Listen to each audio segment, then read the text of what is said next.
Hello tout le monde, j'espère que vous allez bien. Je suis Shiraz, professeure de danse orientale et aujourd'hui je voulais vous parler d'un accessoire que j'affectionne particulièrement, c'est le voile. Le voile c'est un accessoire que vous pouvez utiliser aussi bien pour vos entrées scéniques sur des routines orientales, mais également avec lequel vous pouvez danser des musiques complètes. Okay, je voulais vous donner quelques éléments importants quand on va danser avec le voile. Tout d'abord c'est le choix du tissu. Il y a différents tissus qui sont confectionnés pour le voile. Vous allez retrouver de la mousseline, donc c'est un tissu qui peut être plus ou moins léger, okay, assez souple. Vous allez avoir de l'organza, là j'en ai pas, parce que c'est un tissu que j'utilise jamais. Simplement l'organza, quand vous levez le voile, imaginez, vous jetez le voile en haut, et ben vous attendez au moins 10 minutes pour qu'il atterrisse, ok? Donc c'est pas un tissu que je préconise personnellement pour danser sur scène, même si l'effet au niveau de la lumière est très joli, mais c'est vrai qu'au niveau technique, vous allez vraiment galérer. L'autre tissu qu'on utilise beaucoup, c'est la soie. Alors vous avez différentes qualités de soie, ça il faut le savoir, ça change tout. Par exemple, celui-ci c'est un voile en soie que j'ai acheté assez cher. Et bien on voit tout de suite la différence avec un voile en soie que j'ai acheté un peu moins cher, qui est aussi joli, mais effectivement au niveau de l'effet, au niveau de la gestion de l'accessoire, ça va être quand même un peu différent. Ensuite, quand vous devez vous faire un voile, si jamais vous avez l'opportunité, prévoyez que quand vous avez les bras ouverts, il faut minimum 20 cm de plus de chaque côté, okay, pour que le voile soit vraiment adapté à votre taille. Donc c'est vrai qu'après vous trouvez généralement des voiles qui sont déjà confectionnés, ça peut aussi fonctionner, mais pour vous raconter une petite anecdote, j'ai dansé le double voile. Je voulais double voile en soie et je me suis prise un petit peu tard. J'ai commandé les doubles voiles et ben, ils étaient trop petits, malgré que je sois moi déjà petite, alors vous imaginez comment ils étaient petits. Donc c'est vrai que c'est important que vous ayez la bonne taille de voile, sinon vos mouvements vont être assez étriqués et ça ne va pas donner l'effet escompté, c'est-à-dire vraiment d'avoir la prestance, d'avoir l'espace, l'amplitude et la volupté que va vous apporter le voile en dansant avec.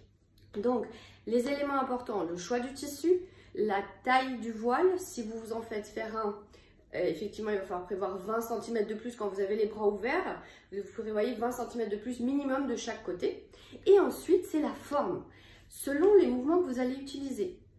C'est vrai que ça, j'en parle généralement lorsque je propose des stages spécial voile. Selon les mouvements que vous allez utiliser, selon la technique que vous allez avoir dans votre chorégraphie, vous allez choisir soit un voile demi-lune, ok, donc il est vraiment droit en haut et tout en bas il est arrondi, ou vous allez avoir des voiles rectangulaires, ok. Généralement les voiles en soie on les trouve plus souvent en format rectangulaire parce qu'ils sont assez grands. Et c'est un travail qu'on fait vraiment très artistique. Et le voile en soie, c'est le voile qui est le plus compliqué à utiliser parce qu'il demande beaucoup plus d'énergie au niveau musculaire, au niveau de vos bras. Par contre, au niveau de l'effet sur scène, c'est juste sublime. Donc, comme tout, vous le pratiquez, vous utilisez, vous vous entraînez et vous verrez que vraiment le voile en soie, c'est ce qui est le plus beau sur scène. Maintenant, moi ça m'est arrivé aussi, une autre anecdote, de danser avec le voile en soie en extérieur. Et bien c'est une très mauvaise idée, tout simplement parce qu'en fait le voile en soie capte vraiment toutes les énergies, toutes les ondes qu'il peut avoir dans l'air. Donc c'est hyper compliqué, vous avez vraiment besoin de beaucoup de force au niveau de vos bras. Donc pour démarrer, pour les débutantes, je préconiserais le voile en mousseline, vraiment pour appréhender l'accessoire et prendre plaisir à danser avec. Il faut qu'il soit léger parce que souvent vous allez avoir des voiles qui vont être avec des décorations. Alors là c'est une petite décoration, juste une petite bordure dorée, mais je vous déconseille d'avoir des perles, des paillettes. Pourquoi? Tout simplement parce que c'est un élément supplémentaire qui va venir risquer de s'accrocher à votre costume. Et bah oui, parce que tout ça, c'est aussi des risques.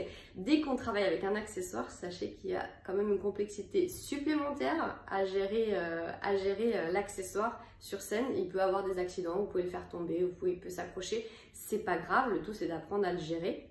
Et tout ça, ce n'est qu'une question de répétition. Alors, si vous voulez en savoir plus sur le voile, bien sûr, moi je propose un stage ce dimanche à Paris. Mais sinon, on se retrouvera très bientôt pour des cours en ligne. Alors, j'espère que ces petites infos sur le voile vous ont plu. Je rappelle le choix du tissu, la taille du voile, minimum 20 cm de plus de chaque côté lorsque vous ouvrez vos bras. Et ensuite, la forme rectangulaire ou demi-lune. Ok? Donc maintenant, vous avez tout ce qu'il faut pour démarrer à travailler le voile. Je vous dis à bientôt. Ciao!